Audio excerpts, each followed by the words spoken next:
There's this story that my mom used to tell me. When I was a kid, she held me up to a telescope to show me the stars. I'd been born under an open sky 2 years prior. It was only fair that space and I got better acquainted. She showed me constellations like Ursa Major, Auriga, and Orion. And the moon, of course. Finally, she set the telescope to one specific point. Jupiter. Then I started screaming. I went from warm and cuddly to panicked hell-screaming mini-beast at the drop of a hat. Mom never figured out why, and for many years neither did I. It's like he saw a boogeyman, she says whenever she tells the story. Or maybe he just didn't understand what he was looking at. All that mystery can be scary. My dad jokingly says that this telescope was the cause for my interest in geology. Better to look down than up, he figured.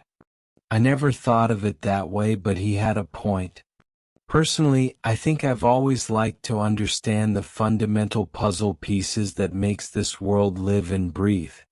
That's what geology is to me, an understanding of our home. Like knowing the foundations of your house. So yeah, I'm a geologist. I got my degree at MSU, got a master's degree in Norway, and got an entry-level job at a government agency up in Reston, Virginia. By 2013, I was well on my way to earthquake-proofing my life and personal economy. Things were pretty sweet. But there were a few caveats. First, I was desperately lonely. And second, I hadn't used a telescope since that fateful day when I was 2 years old. But that changed in March 2013. I just turned 24. I'd kinda started dating this girl, Lynn. We'd only been out twice, but I had a good feeling about the third date. She was an intensely outdoorsy kind of person.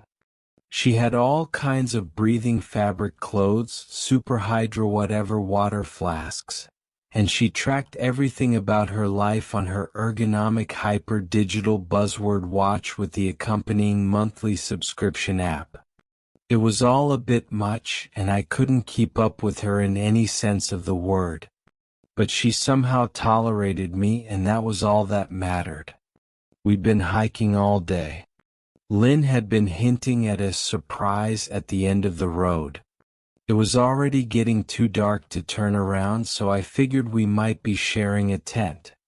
She hadn't told me to bring my own. As we got to the top of a hill, I realized I'd been an idiot. There was a camp of 6 other people. Men and women, all variations of Lynn.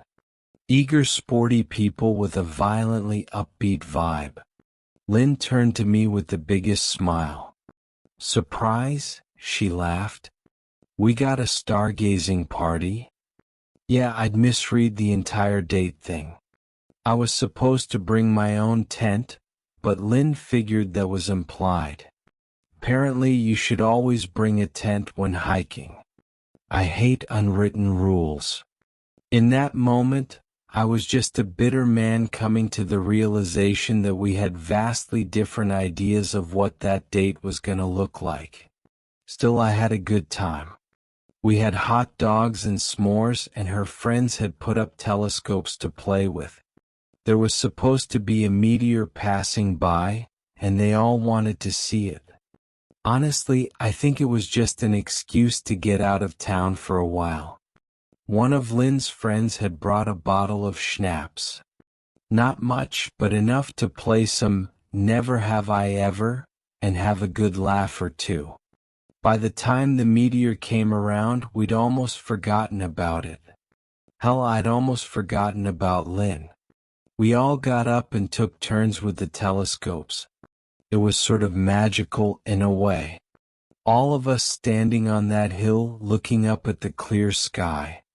No light pollution, no passing cars, just a bunch of people and the stars. Then it was my turn. Looking at it through a telescope makes it seem more real in a way. You can see details that you otherwise can't. It reminds you that the stars aren't just a pretty picture. They're real things in a very real space. I followed the meteor for a few seconds, ONG and ING with the rest of them. Then it passed in front of Jupiter. Something in me stopped. It felt like my soul dropped anchor, locking my neck in place. Ever since that day when I was a kid, I hadn't seen the planet up close. Not like that. Not since. There was a rumble. At first I thought it was some kind of motor error in the telescope tripod. Then it happened again. I took my hands off the telescope but quickly realized I couldn't look away. My neck was cramping, my throat closing. I couldn't blink. I couldn't scream. And the rumble grew stronger. It got faster, turning into a vibration or a note. There was a middle note. A high note. Finally, a low note. 3 repeating sounds bouncing against the inside of my cranium like an expanding echo. My eyes, searching desperately for a way to blink, finally locked onto something. There, among the swirling storms of Jupiter's surface, I could see spots of red. Some large, some small. And one so large it was impossible to miss. Now, I know what it is in theory. I've heard about the storms of Jupiter. It's a gas giant. But what I looked at then and there were no storms. They were eyes. Every storm, every spot, red eyes. I finally understood the rumbling. That feeling that bore through me. Middle, high, low. It wasn't just spasms. They were syllables. The more I listened, the clearer they got. Like fine-tuning a radio. And in that one perfect moment, as everything aligned, I heard it. I heard Jupiter. I felt it. Not as a voice but a movement. A trembling bass, like standing next to a silent but deafening song. And it said, "I see you." For the other stargazers, it looked like I had a seizure. Lynn later described how I took one look through the telescope and immediately started shaking. She offered to get my coat, which I'd left by the campfire. When I finally pried myself loose from the telescope, all I could do was froth at the mouth and screech the same 3 tones over and over. But they didn't understand. How could they? Middle. I see you. I see you. I was only out for a couple of minutes. The circle of friends looked down at me, trying to figure out how bad the damages were. They'd fetched their first aid kits and Lynn's satellite phone. Prior to me waking up, they'd been arguing whether to call someone. They could also follow the blue tape on the trees, which would lead to a ranger station. Luckily, I woke up just in time to stop them. "I'm fine," I gasped. "Really? I don't know what the hell that was." "That's epilepsy," one of them said. "My cousin has it dash." "No, that's blood sugar," said another. "Guaranteed." Someone said something about chakras. Another started talking about the liver and pushing me to eat their special Minnesota sunflower seeds. What a wild night. The next day I headed straight home. I said goodbye to Lynn, who insisted that I kept her updated. I crashed in my bed head first, leaving my hiking gear strewn across the hallway. Even though I'd gotten a good night's sleep, my mind needed to recover. My hands wouldn't stop shaking and my eyes felt warm. I would also get bouts of strained jaw muscles, sending these fiery signals up my spine to poke me like an infected wound. I slept for 14 hours straight. This long, dreamless sleep. Like turning off a light and waking up with no idea what planet you're on. Waking up felt like starting a machine. Something in me moved and I looked straight up into the ceiling. Without thinking, I said it aloud. I see you. I tried to chalk it all up to stress and fatigue. I'd been hiking all day and topped it off with booze. Not a great combination. I spent a few hours just looking up stuff about Jupiter to try and explain what I'd seen. I read about the storms, the composition of dust and gas, the invisible rings, the moons. It was all there. Jupiter is no mystery to us. But what I'd seen were no storms. It felt like I'd seen through them, spotting something beneath. Something deep and profound, like breaking through the ice of a dark lake, only to see something shimmering at the bottom. I was at a crossroads. Try and ignore it or confront it. What else could I do? I decided to ignore it. For a few days it worked. There was the occasional shiver when I heard an uncomfortable tune, or the frequency of a machine or motor. There was this one noise that I kept hearing from my fridge that gave me pause. At one point I just stood there, head pressed against it, listening. Traces of that mysterious rumble looking to grasp me. Lynn and I kept in touch. She was worried about me, asking me to get checked out. I couldn't be bothered at first, but she made me promise.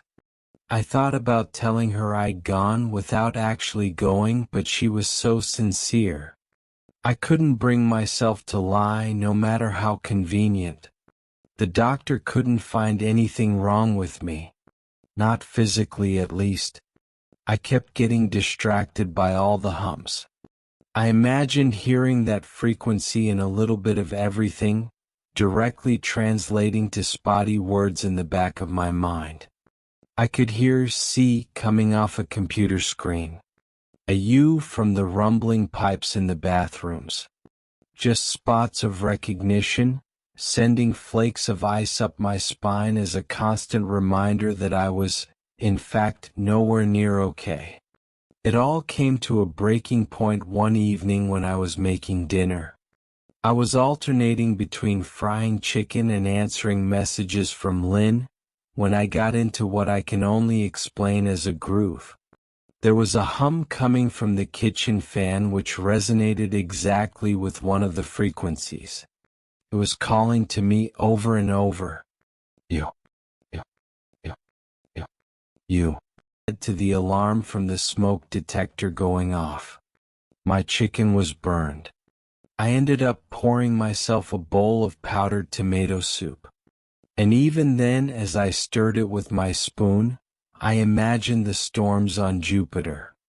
The red swirls hiding in unfathomable chaos. I watched it spin round and round and round again. And the longer I looked, I could feel the eye coming closer. My hands cramped, locking the plate in my hands. I could feel a rumble boiling in my stomach, like a volcano about to erupt.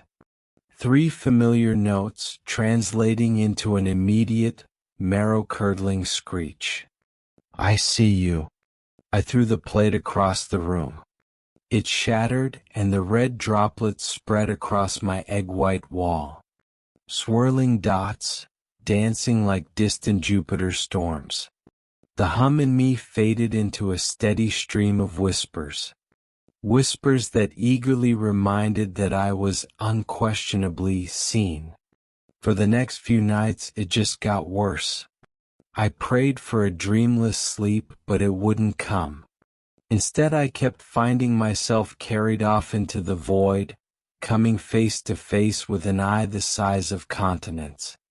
Chemical storms that could strip the skin from my bones, leaving only thoughts and screams behind. Knife-edged ruby mountain ranges circling in endless black iris. No matter how much I kicked, twisted, or turned, it sucked me in, pulling me into an eternal stomach-churning freefall. I would wake up drenched in sweat, completely off balance. I'd fall out of bed and flop around on the floor as if gravity still eluded me. It'd take me a few seconds to realize nothing happened. And maybe if I was lucky, I'd gotten half an hour of sleep. I gave up. I told Lynn all about it, begging for help. She came over within the hour. Drove me to the hospital, all that. Hell, I don't remember filling out a single form. She made sure they called my emergency contact and updated the doctor on what had been going on. She was unstoppable. I tried not to look and listen too much, and my mind was reeling from a lack of sleep. I have vague recollections of hallways and blurred faces. By then, I could feel the rumbling everywhere. Every electrical outlet, every fluorescent light. I could feel it in the texture of my rubber soles dragging across the white linoleum floor. It wasn't letting up. The only clear memory I have is of staring into the eyes of a doctor as I had a moment of clarity. He looked at me like I'd slapped him. "Good," he said. "Then your eyes are working." What? You can see me, right? He took down a few notes and checked my eyes. "You said so just now." They kept me overnight for observation. My mom came by with some supplies and words of encouragement. She stroked my head and made sure I always had a glass of water on hand. Whenever my fever-like rants and seizures would start, she was there to calm me down. Well, to the best of her ability. At that point, I was so far gone that I couldn't even explain it to her. It was just this constant assault on my senses, like my brain was swollen with voices. Then, at some point, it stopped. I remember it clearly. Mom had opened a window overlooking the parking lot, and I had a clear view of the night. Distant stars making their way across the sky.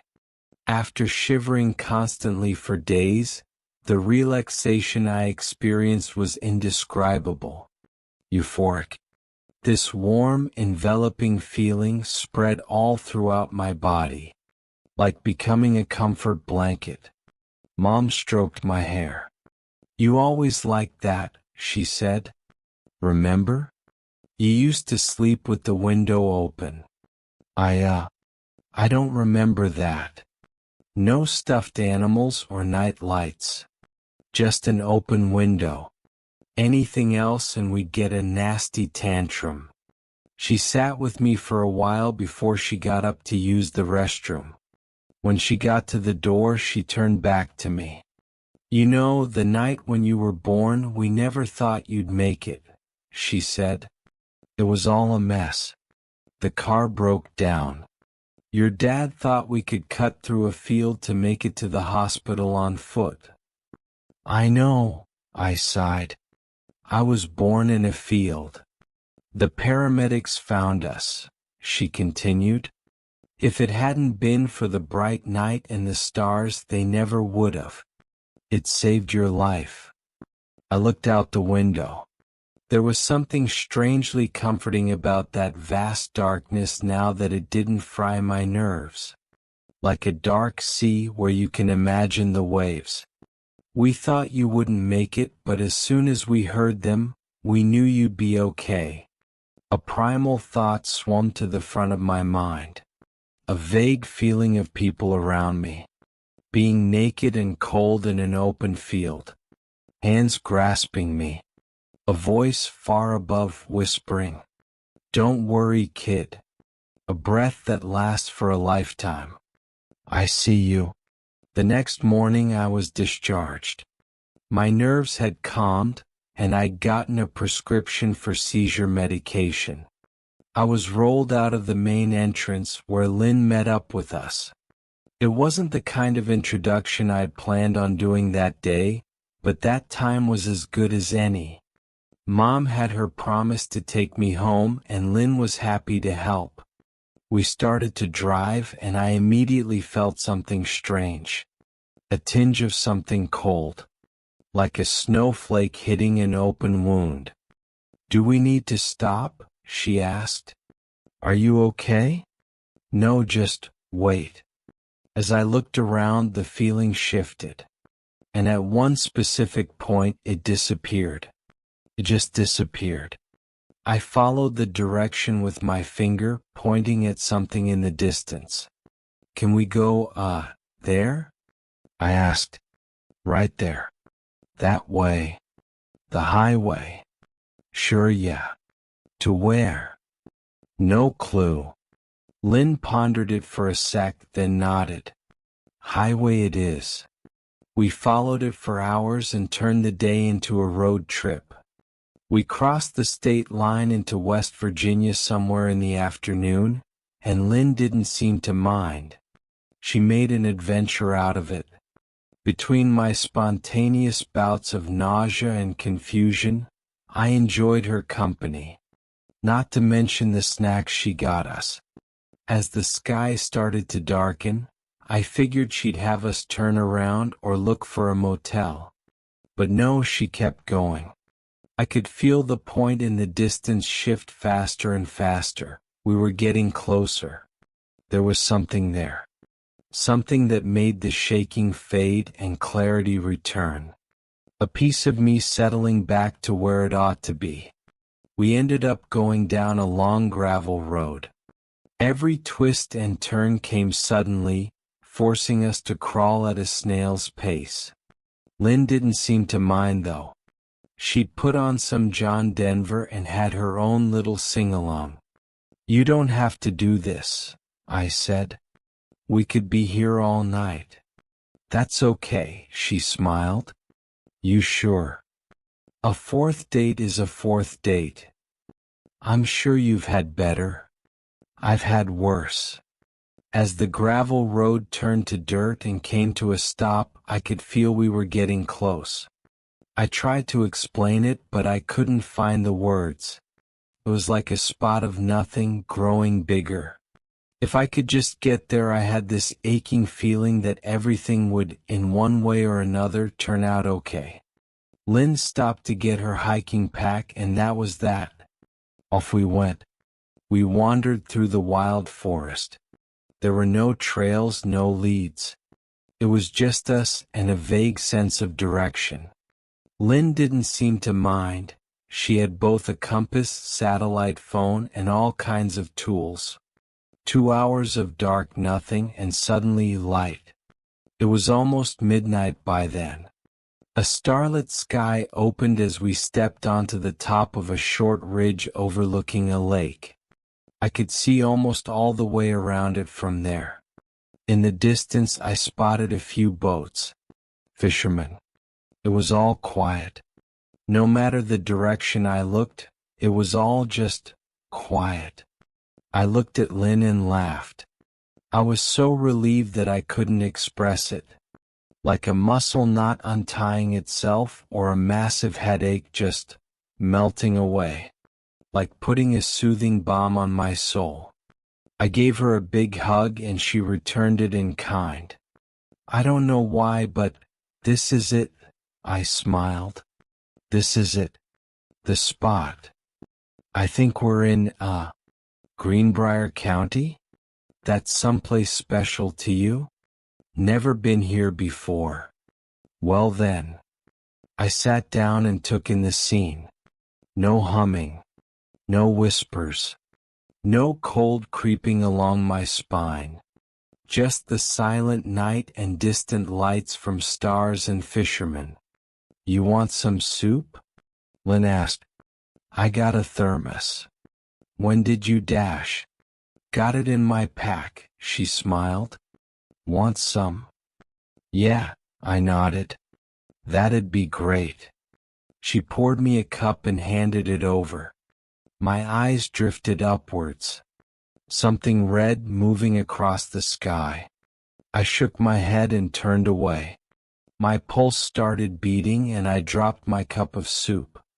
I tapped the side of my head as if trying to realign an antenna. Lynn put a hand on my shoulder. You okay? The red in the sky. The red eye. I could feel it. I scrunched my face as hard as I could, telling myself it was all gonna pass.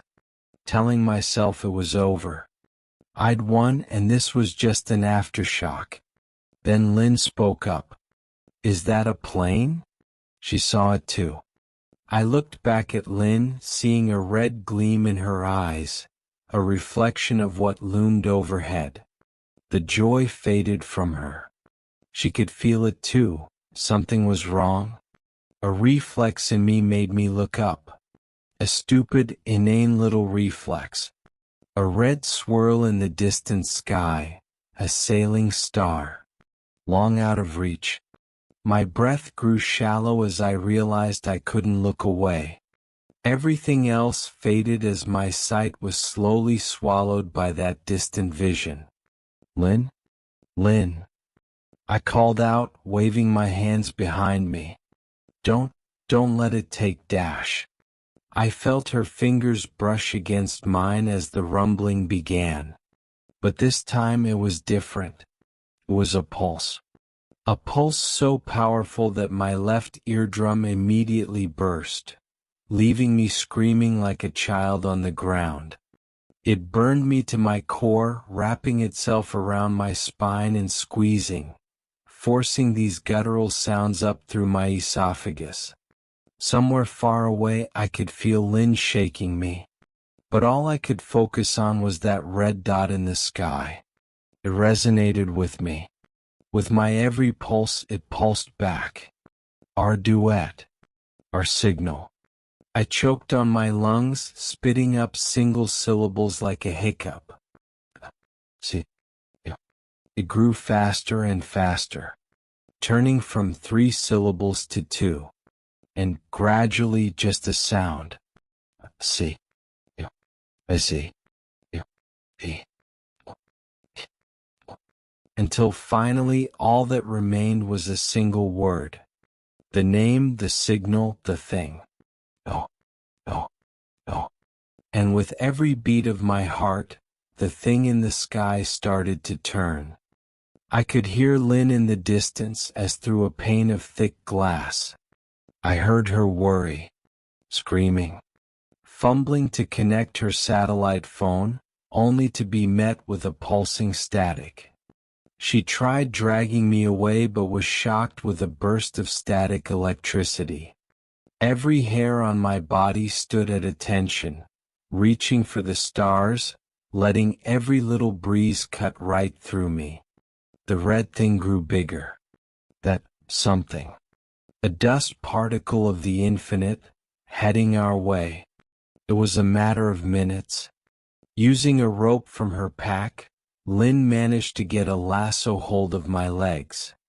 She dragged me away, but it was too late. It was like my nightmares. Something distant and red growing bigger, swallowing everything. Oh. In the moment of impact, something burst inside me. I coughed up something black and viscous. Perhaps it was the connection that tied me to this thing to begin with. Maybe it marked me at birth to demand a favor somewhere down the line. Maybe this was all something cashing in on my life. The sky burned my retinas, but only for a heartbeat. In nothing but a moment, the sky went from burning red to nothing. The ground shook. There was steam, and so much cold air was pushed out that Lynn was knocked off her feet. The red thing was shaped like a wedge. It came down at an angle roughly the size of a school bus. It tore into the lake, cutting up a wound in the earth itself, effectively cracking a hole in the ground, revealing some sort of cave system underneath. In a matter of minutes, the entire lake was laid bare. All water drained into the caves beneath. What little remained of the red thing turned to ash. Red, swirling ash. Lynn propped me up against a tree. My head was ringing like a bell. My vision slowly returned as the pulse subsided. The black viscous blob I coughed up quickly dried up into a powder, turning into flakes of metal. I tried to talk but couldn't form the words. I couldn't hear myself. I was so disoriented that my body couldn't understand whether I was breathing or not, making me lightheaded. Leaning against the tree, I forced myself up. I had to see the aftermath. An entire lake drained in seconds. I could only see little parts of the fishermen's boats, some of which had been blown into the surrounding trees. There was no way they would have survived. Much like the remaining fish flopping about in the mud. I turned to Lynn, trying my best to speak. My body recognized all the physical sensations of speech, but couldn't form the words. Using my fingers, I gave her numbers. I pointed to her satellite phone. We had to call goddamn everyone. The Army Corps, NOAA, the EPA, the Division of Natural Resources. Hell, I had to call my boss at the USGS. Everyone. We needed everyone. So we called them one by one. And that was that. For me, at least, things were finally at peace. I couldn't feel it anymore. Maybe I'd served my purpose and paid my debt in a way. Over time, my eardrums would heal. Turns out I also had a fractured rib and 2 throat ulcers. Still, I could overcome it. The whole situation was just absurd. There were reports of a small geological event, without anyone mentioning the goddamn meteor that changed course to hit us. Coincidentally, there were also reports of escaped convicts. Residents were asked to stay inside. Despite having called literally everyone I could think of, I wasn't allowed anywhere near the site. I got no updates, no debriefing, nothing. The only thing I got was one of the corporate landowners telling me I'd been trouble enough. That line alone tells me they know something I don't, and it bothers me still. But there are only so many brick walls you can beat your head against. At some point you get too dumb to care. That's where I'm at now. The past few years I've been able to look into the sky without a twitch of a care. I've looked at Jupiter countless times, and I can't even imagine what I used to see anymore. I know there's something there, but it's like a filter. Something in my mind can't look past it anymore. And Lynn? Well, it was her idea to write this down. She thinks there are people out there who might have seen something about this. Other perspectives. We know for a fact that there was a cover-up at the local news station, and someone must have been down at the lake. For me, the only thing that still remains in me is that word. That strange sound, meaning nothing and everything. Like something out of a dead language begging to return. I can say it 100 times, but there's no point anymore. Feels like it has burned out of me. There's nothing left to make it sound true. Oh, just a noise. I hope someone out there can make use of the truth. Get some kind of closure. As Lynn and I are expecting our second daughter any day now, I feel like this chapter needs to be closed once and for all. And no, she won't be born under the stars.